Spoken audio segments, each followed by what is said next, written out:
Good morning, guys. So today we shall see the remaining portions of our pediatric nursing. So till date we have completed the uh, what the cardiology cardiac malformation. Now we shall see the anorectal malformations. Okay, so this comes under your pediatric gastro. Okay, so we are going to deal with pediatric gastrology in that anorectal malformations. Okay, so there are a lot of conditions which comes in this under this condition. The first one, what we are going to see is anorectal malformation. Now we shall see what are the anorectal malformations. So ano means your anus and the rectal pedia. So what are the disease conditions that is affecting your anus as well as the rectum. So those are known as anorectal malformations. Clear. So it deals with the rectum, the anus, the urinary tract, and the genital tract. So any diseases, what any anatomical complications that is affecting your rectum, anus, urinary tract, and the genital tract. It's not only you can't say that which is only affecting the urinary tract. No, it have to be involved with the rectum, anus, as well as the genital tract. So this is a combination. This is a group of diseases. Okay, anorectal malformation. In that, the rectum as well as the urinary tract, along with your anus as well as the genital tract, will be involved. Okay, that is anorectal malformation. So, if-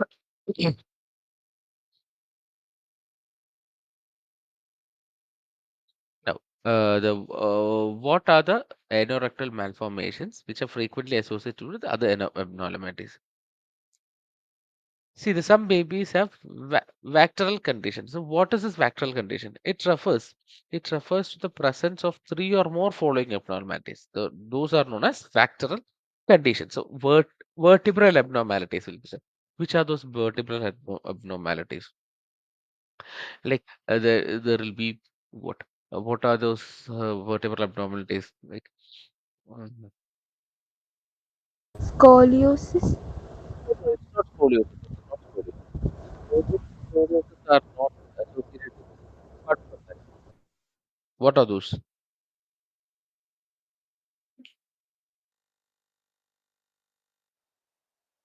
In which condition you can see tuft tuft of hair on the back on your lumbar area? What is that condition?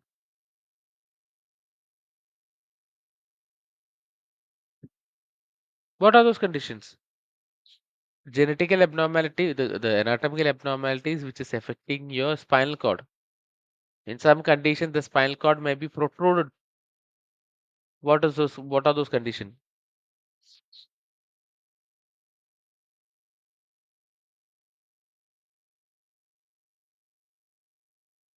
Okay. Uh, just find it out. There are some conditions. Find out the names. Then anal atresia. What is an anal atresia? Anal atresia is a condition where you won't be having anal opening. That is anal atresia. The congenital heart diseases we have seen what are the congenital heart diseases, right? Next, tracheoesophageal fistula. The trachea as well as the esophagus will be connected. Yeah, that is tracheoesophageal fistula. We are going to look into that. Then renal anomalies like there will be problem with the kidneys, a single kidney or if kidney won't be functioning, small kidneys, limb defect. So these conditions may be associated with anorectal malformations. Okay, fine. So the boys with an imperforated anus frequently have a rectourethral fistulas. Okay, if it is a boy who is having an imperforated anus, perforation means what? Perforation means opening. So imperforation means no opening. So there is no opening in the anus. In that condition, externally there won't be any opening in the anus, but it will be connected to the at least it will be connected to the urinary bladder. Or in case of female children, it will be connected to the vagina also. The anal opening will be there to the vagina. So those are the anorectal malformations. Okay, so it is affecting the rectum as well as the anus. What are the causes of this anorectal malformation? See, we have seen that the any congenital malformations can be caused due to exposure to irradiating substances, toxicity, genetic problem. Then, see here, what is a genetic problem? It is an autosomal recessive problem. So autosomal means we have sex chromosome as well as other 22 pairs of autosomal chromosomes and one pairs of sex chromosome. So if it is affecting this 22 pairs of autosomal chromosome, what is recessive and what is dominant? Dominant means the characters will be expressed, whereas the recessive means the characters will be suppressed. Okay. No, what happens in the embryological stages? So this portion where you where the embryological changes have been taking place. See, kindly note this point. A major part of the anus as well as the rectum develops in the fourth as well as the sixth week of intrauterine life. Okay, so at the age of fourth as well as the sixth week, the anus as well as the rectum develops. Okay, cloaca becomes the most. This word is important. You will be hearing it again and again when dealing with anorectal malformations. The cloaca becomes the most common channel for developing the urinary as well as the genital system. So the urinary system as well as the rectal system is generated from a layer which is known as cloaca. So this cloaca divides the urinary as well as the rectal areas. If there is any problem with this cloaca, which leads to fistula formation. Okay, so division of this cloaca occurs as the sixth week, which forms the anterior urethral sinuses. And see, simply leave it. The point is the cloaca is the area, or uh, it is the anatomical structure which divides the anal region from the urinary region. Right. So if the presence of cloaca is abnormal, or if the cloaca is not properly functioning, it may leads to imperforations and all those conditions. Okay. So if the division of the cloaca fails, if the cloaca fails to divide, it leads to genitourinary tract as well as a rectal division, make it impossible. Clear? Now, what are the classifications? Now, see this. What are the classifications? Infants without normal anus. So, with a visible abnormal opening, it may be an anal stenosis. Anoperineal fistulas will be there. Anovestibular fistulas will be there. Okay. So, here what happens? There is a visible abnormal opening. Okay. You can see an opening, but it won't be what useful. Like anal stenosis will be the fistulas, anoperineal as well as anovestibular fistulas will be the. Now, second condition with an invisible but manifested opening of the bowel. That's what I had said. It won't be open towards the external area of the this anus, but rather than it will be connected to any other parts. Like that is known as rectum will be opening into your vagina, which is known as rectovaginal fistulas. So the baby will be defecating through the vagina. Okay. Then rectourethral fistulas, it will be either opened into your urinary bladder. So in that condition, definitely there will be infections. Okay, UTI first then there will be UTI because urine is a sterile area. Urinary bladder should be sterile, and the fecal matter is unsterile. It is infected, right? This rectourethral fistula. Third one, rectovesicular fistula. So it's opened into any other portions. Vesicles will be formed. So that is rectovesicular fistulas. And third one is no manifested opening of the bowel, like persistent anal membrane, rectal atresia, no opening. It is simply closed. The area which the anus, it will be simply closed. So those are the classification.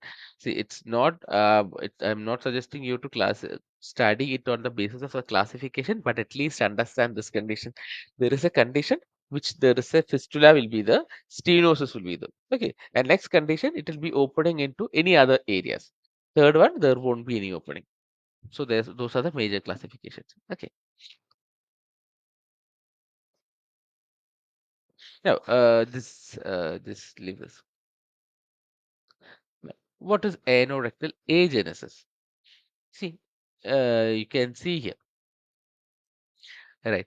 The rectourethral fistulas and rectoprostatic fistulas. See, the rectum is connected to the urethral opening. Clear, you can see that. It is anorectal agenesis. It is mainly open. It is having an opening into your urethra. Okay. Then these are the types. Okay. So simply it is the anorectal agenesis, or in the anorectal agenesis, it is connected towards your what urethral opening. So you can see in the picture. You can see like here. This one. This is the urethra. This is the opening. Here this is the anal opening, but it is not opening. The rectum is not opening into the anal region. Rather than it is opening into your what? Into the urethral opening. Okay. See, likewise, it is you opening into your urinary bladder. See, it is opening into your urinary bladder. Here, here you can see there is a imperforated anus without fistula. Here there is a fistula.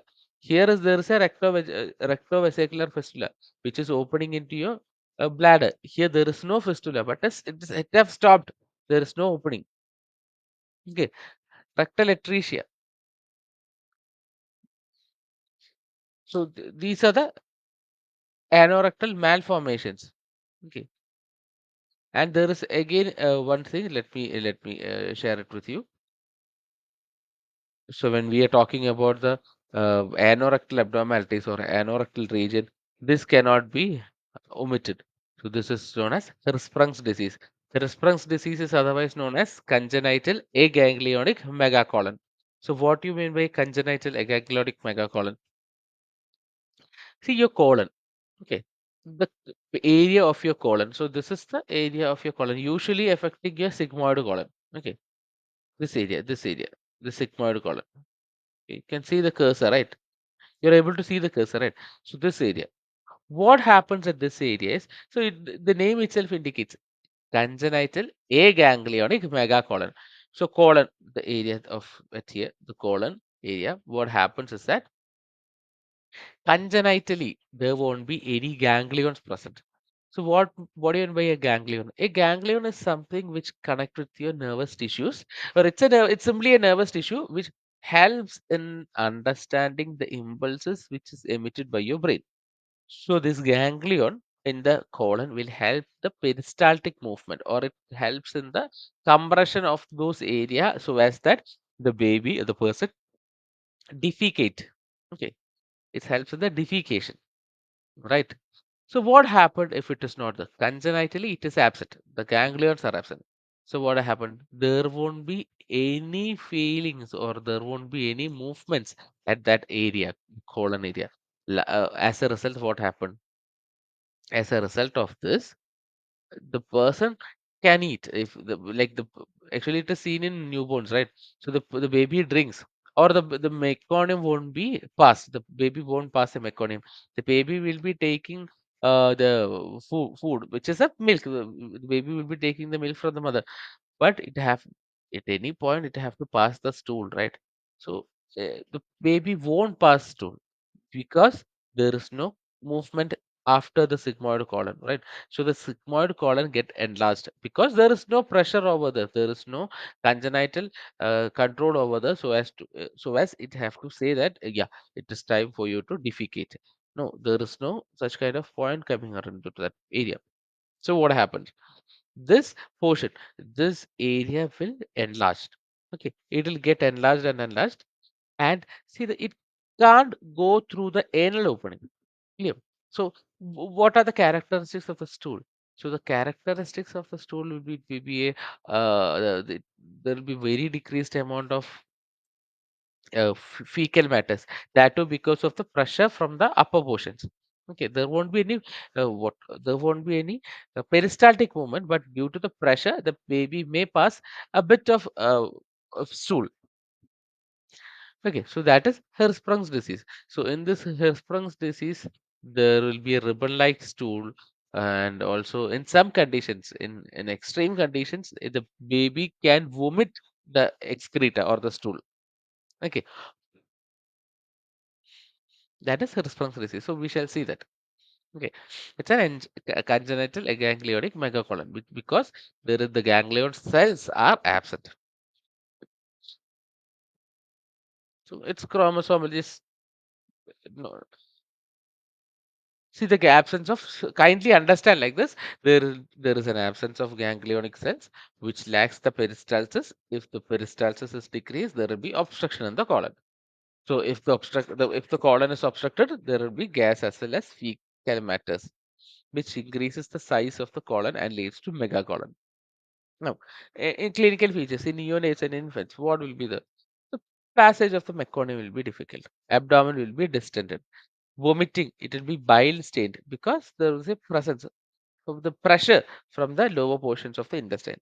The baby may go for the shock because of fluid and electrolyte imbalances. Episodes of diarrhea and constipation with the okay. Why diarrhea? See, even though the baby will be having an congenital ganglionic megacolon, due to the pressure, it leads to a diarrhea. Okay, it's not due to the peristalsis. We want the peristaltic movement. Okay, what is normal? It is the peristalsis, but there will be an absence in the peristalsis. And what happens in an older children? In the older children, there will be constipation with abdominal distension. Right. And when the stool is passed, it will be very foul smelling. Why? Because it is there for a while. For a longer time, the stool is inside the intestine itself. Okay. Malnourishment and anemia will be there. How will we identify that? See, that's why we have to check whether the meconium is aspirated in the 24 hours. Usually, the normal condition, the urine should be passed in the 24 hours, whereas the meconium should be passed in the 48 hours. So, if the baby is not passing meconium in the 48 hours, we have to examine that maybe. So, whether there is any rectal abnormalities, so we have to check for the rectal examination whether there is agent, this is atricious and all those things. Okay, you have to palpate the abdomen. Then anorectal mammography can be done. Okay. Barium minima, I have said that barium minima is it's a good study, but for babies and all, we won't be able to give the barium minima because we have to give it in the milk. Then rectal biopsies. Rectal biopsies are done to identify whether there's a cancerous growth. Okay. So what is the medical management? There is no medical management, right? All the medical management is a symptomatic one. What is the surgical management? Surgical management can be is said that first one, a temporary colostomy can be done. We can make an opening on the colostomy area and we can take the fecal matters out. That is temporary colostomy. Next is a definitive surgery. Definitive surgery will be done. So what we does is that the area which is affected by it, congenitally absence of this ganglion. Okay, we'll just do three procedures. Swenson procedure, Duhamel procedure, and Sovis procedure. So I don't think this names will be asked. Okay. So here what happens is that we'll just bypass the area. In Duhamel procedure, we'll just bypass the area which is affected and we'll connect with the upper portion to the anal, anal opening. Okay. Otherwise, congenital pull down will be done. So what is a congenital pull down means? We'll just pull the areas of the colon where there is ganglions present. Okay. So see, it is known as rectal pull through. Okay, so you can see this in the picture. Rectal pull through is done. Okay, so where you have the uh, ganglions present, the we'll just keep the area where the ganglions present into the rectal opening or into the anal area. Okay, this rectal pull through. Just understand like that. There is a rectal pull through. That is a surgery. Just leave. No, why I'm just leaving it because no questions ever since I asked in the promoter. See, what is the nursing management as well as other pre-operative managements? You have to What the baby should be kept in the semi-powderless position, withhold the oral feeds, okay, for before the surgery. See, all the surgeries, all the nursing care are associated with the normal surgery itself. Okay, there is no special done things to have to be done. So if the colostomy is done, a colostomy care have to be given. Okay, so that's about the Hesperonychus disease. Anybody having any doubt? Till now, anybody having any doubt?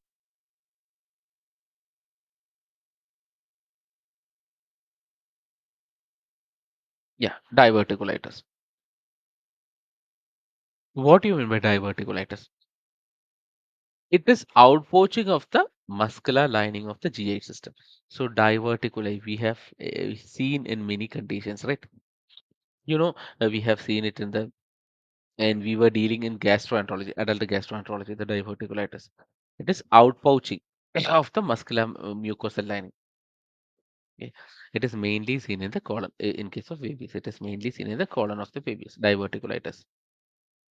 It may be a single pouch or a multiple pouch. What happens in case of diverticulitis?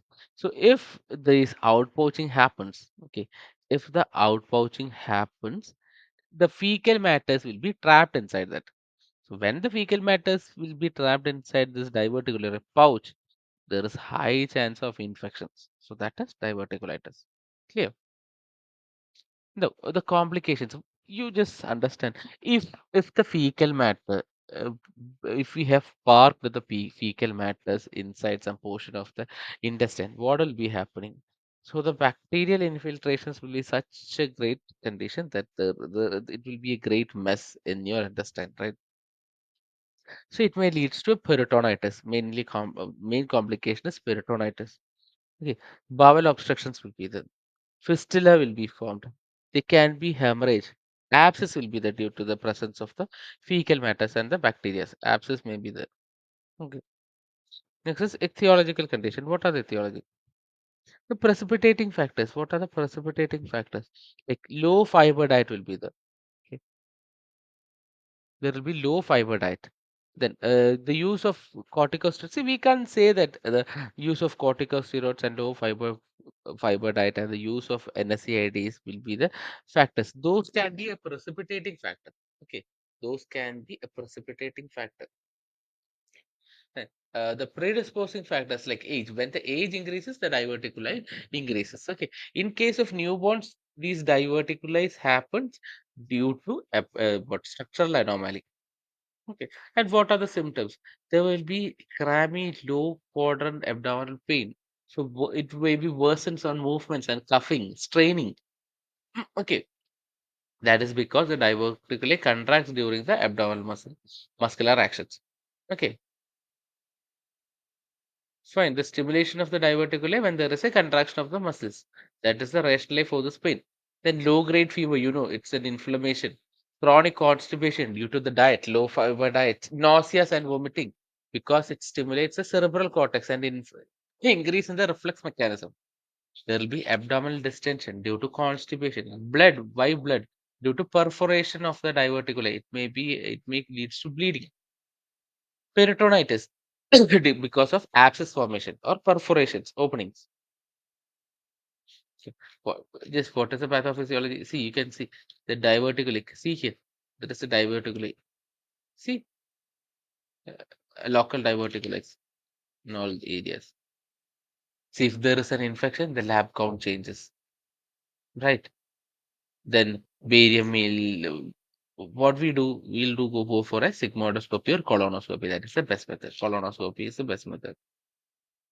Like surgically, two-stage Hartmann's procedure. Yes, leave it. No surgery. No questions will be asked on the surgeries. Till now, no questions have been asked. Just leave it. You have to just understand what is the condition, what is a diverticuli, okay, or what is diverticulitis. How you can identify that. See the nursing management. When you see the nursing management, you can see all the nursing managements are saying the same. We have to all the supportive therapies, all the supportive care is what a nursing management does. Okay. Now the last thing is tracheoesophageal fistula. And what is a tracheoesophageal fistula? As the name itself indicates, the trachea is connected with the esophagus. Okay, your trachea is connected with your esophagus. That is tracheoesophageal fistulas.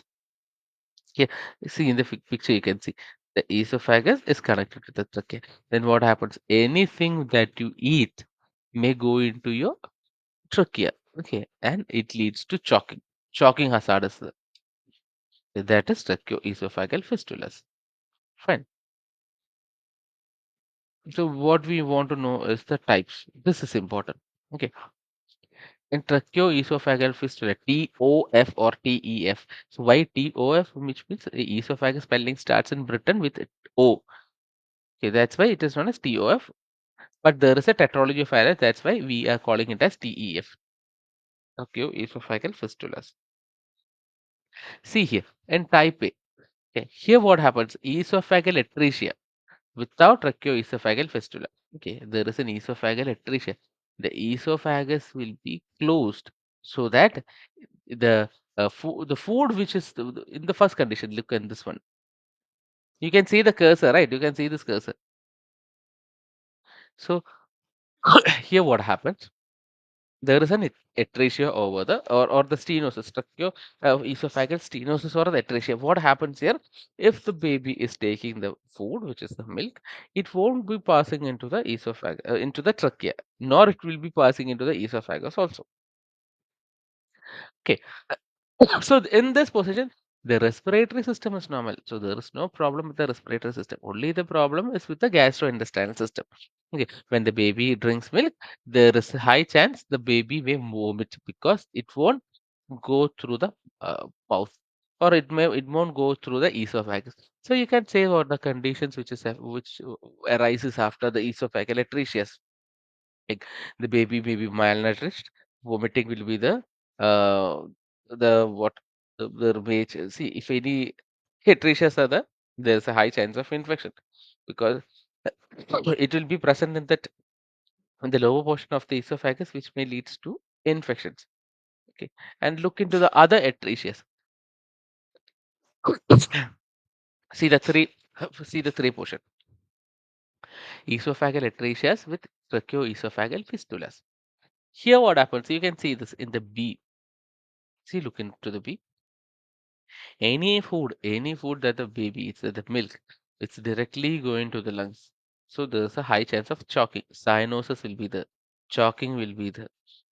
See, in this condition, the B, if the baby drinks a mouthful of milk, it will directly goes into the lungs. Okay, and the baby won't be able to eat anything. Okay, there will be cyanosis, choking. What happens in the C? See here what happens. Here there is no connection. It's a simple atresia over there, and the esophagus is directly connected to the trachea. So what happens? The breath, when the baby is breathing, that breath will be taken into your abdomen.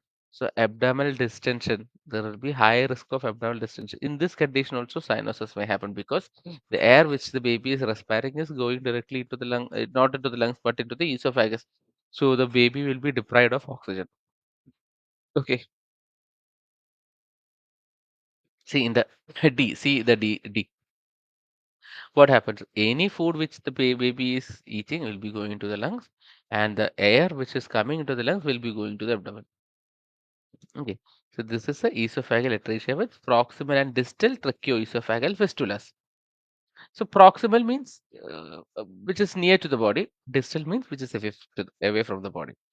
So proximal and distal tracheoesophageal fistulas. See this E. Tracheoesophageal without esophageal atresia. So there will be just connection. In this, what happens? There is a chance that the milk may go into the lungs, but there is a chance that it may go into the intestine also. Okay, so this types are important. Just take the screenshot of this. These types are important.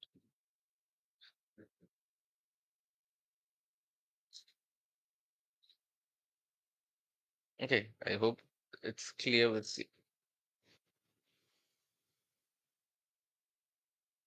So what are the clinical factors? See, you can understand like cyanosis, coughing, and choking. Those are the three C violent response during the feeding. Okay, it's a violent response during the feeding.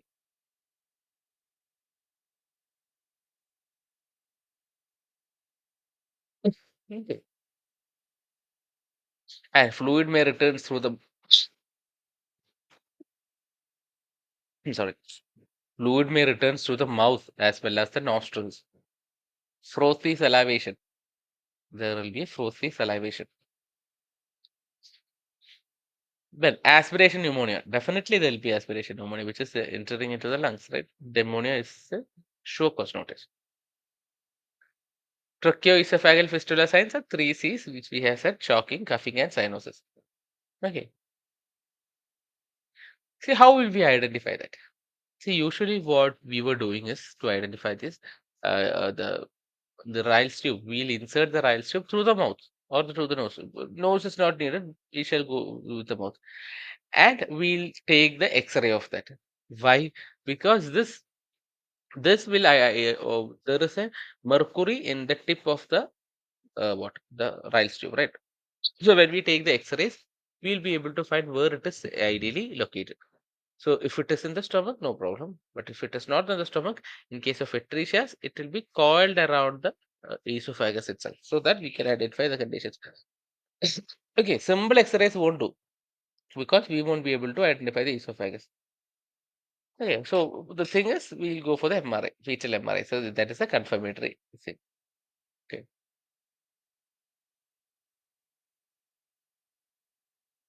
See, USG is finding in the fetal conditions. Small stomach. Why microgastria? Why small stomach? It is not connected to anything. That's it. Okay, bronchoscopy to understand the lung conditions. MRI will do. Okay. See, X-ray visualization. See the coiling of that. You can see in the bronchoscopy. Esophageal atresia. You can see the tracheoesophageal fistula here, right? See abnormal openings. Uh, trachea. In the bronchoscopy, when we are doing, we can see the opening. What is the management? NPO status or keeping an esophagus this NG tube.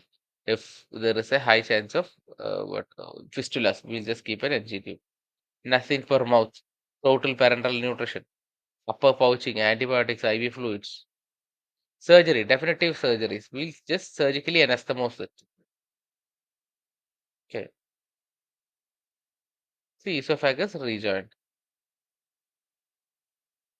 Stagging surgeries, that is ligation and gastrostomy is done. Okay. It is ligated and gastrostomy is done. Yeah, no surgical questions. So the questions may come in this types. And what are the complications? Tracheomalacia, this dysphagia, esophagus strictures, right? Certainly this respiratory distress, GERD. You know what is we have studied what is GERD? What is GERD? What is GERD?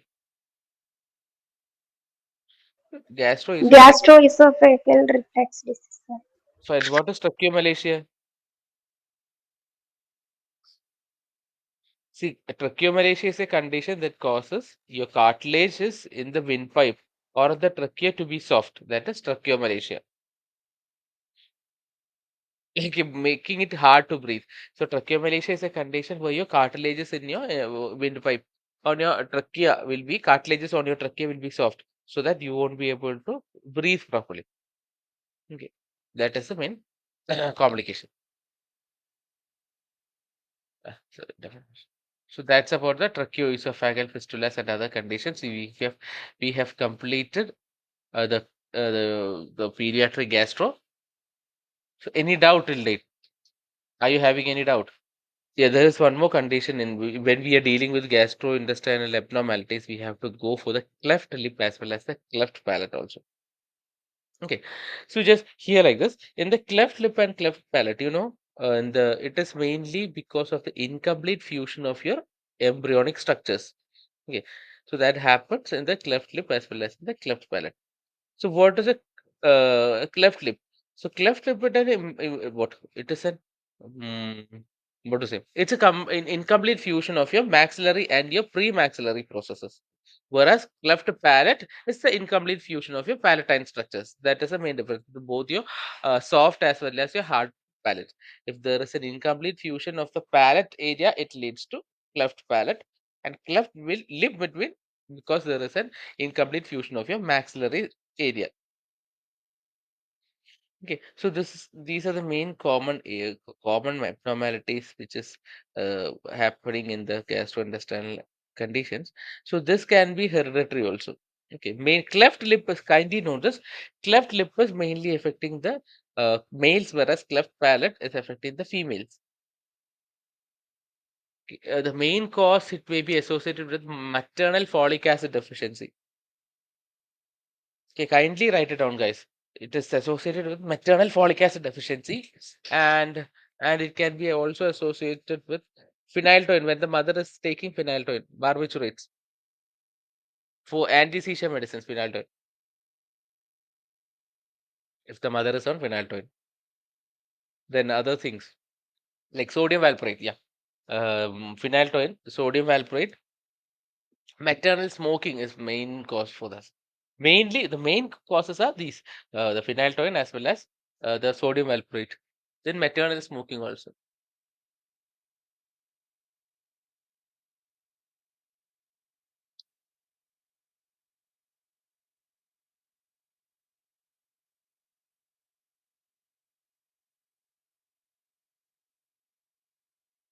See, what is the main nursing management for this? Can anyone say what is the main nursing management?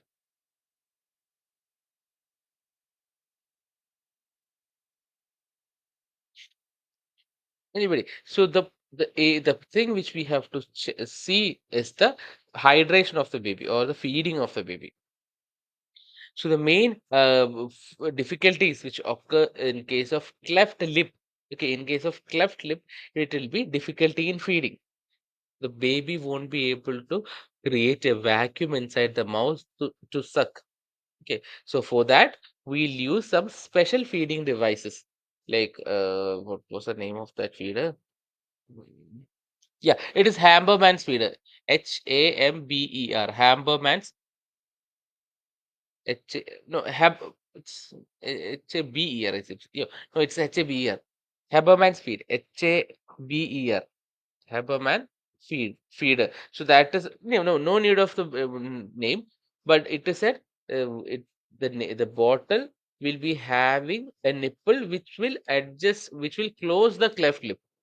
Okay, externally it will close the externally it will close the cleft lip so that the baby can create a vacuum inside the mouth and it can suck the uh, what milk.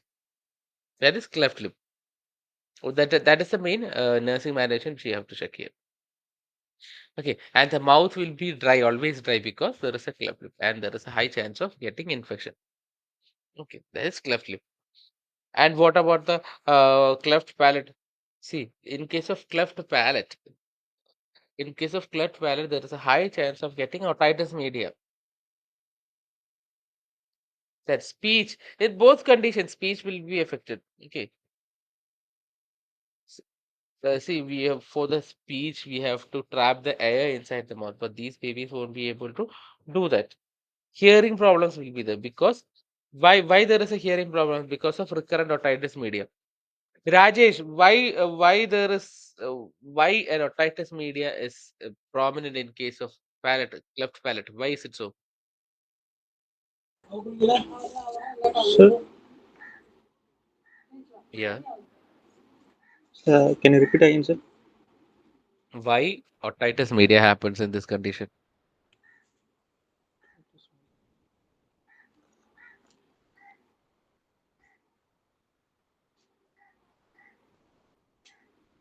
Any idea? Mm, no, sir. The esophagus. Sorry, the external the ear is connected to your esophagus through your eustachian tube. May not to the your pharynx, the oropharynx. It is connected by your eustachian tube. That's why. Now, the therapeutic intervention. Kindly note and write it down. The therapeutic intervention. That is the main thing which you have to check in the cleft lip as well as in the cleft palate. See the surgical repair when it is done. The cleft lip is repaired in first few weeks after birth. Okay, cleft lip is done the first few weeks after the birth.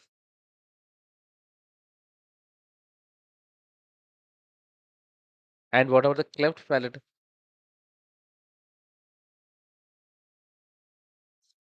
So the cleft palate should be done in the early neonatal period, but not later than 12 to 18 months. Okay, so cleft lip have to be surgically corrected before the baby start to speak. So not after. There is no point in doing it after 12 to 18 months.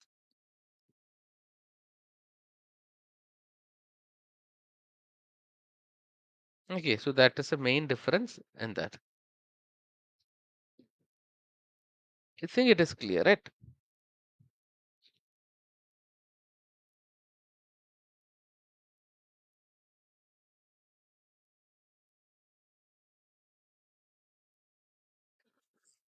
Okay, so next condition will be intestinal obstruction. So an intestinal obstruction. What are the things which that causes an intestinal obstruction? So any conditions which obstruct the intestine is an intestinal obstruction. Okay, so you can say like what pyloric stenosis will cause an intestinal obstruction. This intussusception will cause the intestinal obstruction. Okay. Now, what are the clinical findings? What can be the clinical findings of that? There will be absence of stool. Okay, because there is an intestinal obstruction. Vomiting will be bile stained. Okay, kindly note if there is an intestinal obstruction, there will be bile stained vomitus. The vomiting will be bile stained. This is how you can identify whether what is the color of bile. It is light green, right? So you ask the patient if it is in the patient or in the baby, you have to check for the presence of the bile. If it is a bilious vomitus, you can easily say that it is an intestinal obstruction. Then weak and 3D pulse will be the what you have to do. You have to surgically remove that. See, kindly write it out. In case of pyloric stenosis, there will be olive-shaped mass. Okay. In case of pyloric stenosis in babies, it will be olive-shaped mass. In case of intussusception, it will be sausage-shaped mass on abdominal palpation. Okay, kindly note it down. Sausage-shaped mass.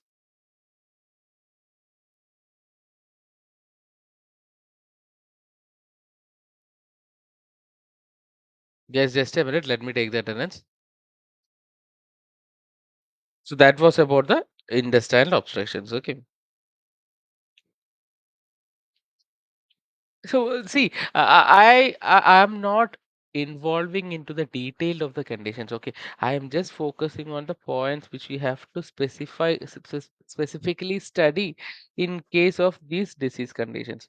Like you can see the hyperpyloric stenosis, see hypertrophic pyloric stenosis. Same what I have said now. In case of pyloric stenosis, what you have to check there will be see understand the condition properly, then the clinical features as well as the complications you can make it by yourself. See if there is an pyloric stenosis, the stomach won't be able to pass in the stomach content to the intestine. Okay, that is pyloric stenosis. So vomiting will be the main complication in case of this pyloric stenosis. Then what can be other clinical features? You can see the palpable olive-shaped mass, then vomiting, which is projectile one. Okay. In case of pyloric stenosis, there is projectile vomitings. And what is the condition of the vomitus? It is non-bilious vomitus. Bile won't be present because bile have to be present in the intestine. Okay, so if it is a stomach vomiting, it is non-bilious vomiting. Dehydration will be the constipation because of food is not going into that. Okay, peristaltic waves. You can see the peristaltic wave. So these are the findings. So when once you understand what is the condition, it is very easy for you to study the conditions as well as understand the diseases. Okay, so we have completed the pediatric gastro. Any doubt?